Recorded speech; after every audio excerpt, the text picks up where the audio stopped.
Guys আসসালামু আলাইকুম। সবাই কেমন আছেন? আশা করি অনেক অনেক ভালো আছেন। আলহামদুলিল্লাহ আমি অনেক ভালো আছি। কিছু কিছু কথা নতুন ইউজারদের জন্য, এই যে ভাইয়েরা বলেন আপু আমাকে সাপোর্ট করেন, করেন হ্যান করেন, ভাই সব হলো নিজের যোগ্যতায়।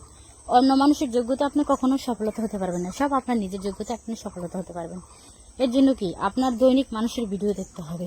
মানুষকে সাপোর্ট করলে আপনি নিজে সাপোর্ট পাবেন। এখন যদি মানুষকে সাপোর্ট না করে নিজে যদি বলেন সবার কমেন্ট আপনি সাপোর্ট করেন, তাহলে তো হবে না। আপনি সুন্দরভাবে মানুষকে একটা গঠনমূলক কমেন্ট করেন, কমেন্টের নিচে রিপ্লাই দেন, যারা কমেন্ট করছে তাদের লাভ রেট দেন, দেখবেন যে অটোমেটিক আপনার ফলোয়ার চলে আসবে। তাহলে আপনি সফলতা পাবেন। এখন আপনি যদি একটা ভিডিও সাইডে বসে থাকেন, মানুষকে বলেন সাপোর্ট দেন, কখনো দেবেন না। কারণ সবসময় চিন্তা করবেন আমি মানুষকে সাপোর্ট করব, তাহলে আমার ভিডিওটা ফরি হতে যাবে। এখন যদি আমি মানুষকে সাপোর্ট না করে বলি যে সাপোর্ট দেন, করেন, সাপোর্ট করেন, তাহলে কখনো আমার ভিডিওটা ফরি হতে যাবে না। বুঝতে পারছেন? সবাইকে অসংখ্য ধন্যবাদ।